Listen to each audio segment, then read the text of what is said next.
I want to welcome to the program right now from IdahoFirearmsClasses.com. Joe Torek is with us. Joe, thank you for your time today.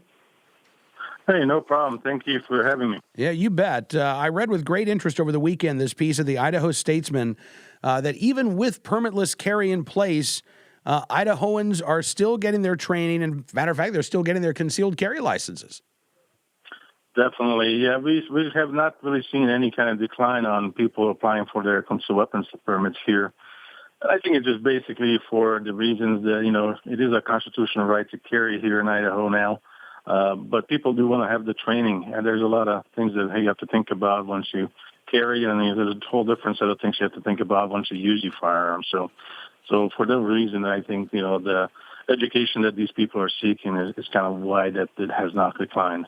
Well, and you make a really excellent point, Joe, that you can have the right to carry, and you don't need a permit to carry, but that doesn't mean that all of a sudden you have the knowledge and you have the skill set, right? For that, you have to get the training. And it's not because the government mandates it. It's because you know that you need it if you're going to be carrying a firearm. You don't want to carry a big, expensive paperweight around. You don't want to carry around a self-defense tool that you don't know how to use. And so to me, it doesn't really matter if the state says, well, you have to go get this training or you don't. You're going to see people undergo that training. As a matter of fact, I'm curious, how many people do you see as sort of repeat customers, people who never stop learning, they never stop training? Like I would say probably about 30% of our customers that start with initial, enhanced concealed weapons license classes and 8-hour course do come back for other training once we kind of drive the point home that, this is not just what you need. This is going to compare, to carrying a firearm and not getting the sufficient training that you need kind of compares to getting a driver's license and never learning how to back up.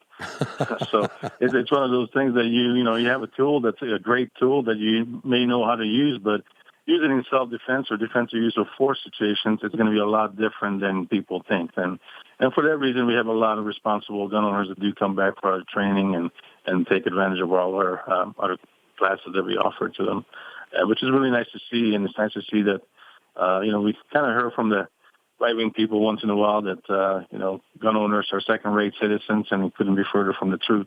Boy, you got that right. So I'm curious, Joe, who is showing up for your classes? Is there a stereotypical gun owner or a concealed carrier anymore, or is it just really a cross-section of Idaho? It's all across all demographics and all professions. I mean, we have people from just about everywhere and any profession come in. I think it's just people realizing that, you don't have to be a stereotype to enjoy the guns and enjoy the Second Amendment. It's just going to be something that people are kind of opening up to and saying, hey, this is our right and this is what we're going to practice and this is a good thing. So with that said, we just have a lot of people from a lot of demographics, and we have almost even numbers now in females and males coming to the class. We're probably about 36 or 38% women in most of our concealed classes. Is that higher than it was, let's say, a year ago? It's higher than it's been a few years ago. It's been steadily climbing, and for the last couple of years, it's been staying really steady. So we do see a lot of women stepping up and saying, this is something that I want to do, and I need to learn how to defend myself. There's no longer kind of viewed that as the man's job, so to speak. Right. And we're definitely, finally on the right track with that. And I'm curious, I mean, the folks that are coming in and taking your courses, I don't even know if you ask this question, but are they sometimes, is it sometimes an incident like an attack at San Bernardino that spurs them to think about this? Is this a spur-of-the-moment decision, or is this something that they have been considering for some time? Well, I have kind of both. I mean, I have people that are brand new to guns and just want to learn about them. It's one of the younger generation. And then we also have people that, they've had maybe a standard license where they've been carrying concealed for a period of time, but never had the training because they didn't need any training to get the permit, and now want to get the instruction with it. And then we do have that come up in every single class because that is something that we cover in the course for active shooters and all these crazy things that are going around in the country. And that is definitely something that's on people's minds when they go places and want to be prepared. One of those things that people always say, well, we're in a small town, it will never happen here. And then we over and over see that small towns, big towns, nobody is immune from this problem. So that definitely does come up, and we covered it in class in great detail. So people are definitely worried about those type of things as well. Absolutely. Talking again with Joe Torek of IdahoFirearmsClasses.com. How many classes are you offering a month right now, Joe? For concealed weapons classes, we do about 3 to 4 classes each month, and then overall we have about 15 different courses that we offer to the general public. Wow. And then we also teach law enforcement and private citizens as well. So you're busy. Yeah, we stay pretty busy, and weather doesn't seem to be too much of a problem with that, but every once in a while we get a little chilly. Well, it is Idaho after all, right? I mean, and so your training is outside?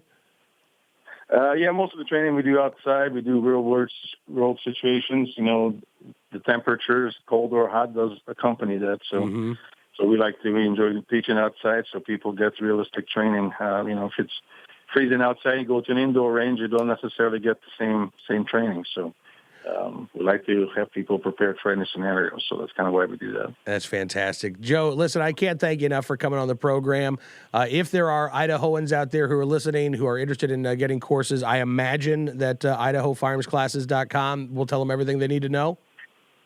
Oh, definitely. They can just jump on the website there and look and browse through all the classes, and they can contact us there or they can contact us directly, and we'll be more than happy to help them out with anything that they need. Well, Joe, thank you, sir, for joining us on the program today. It's a real pleasure talking with you, and I hope we get a chance to do it again soon. Definitely. Thank you, and you guys keep up the good work. Well, thank you, sir. You as well. Joe Torek joined us from IdahoFirearmsClasses.com.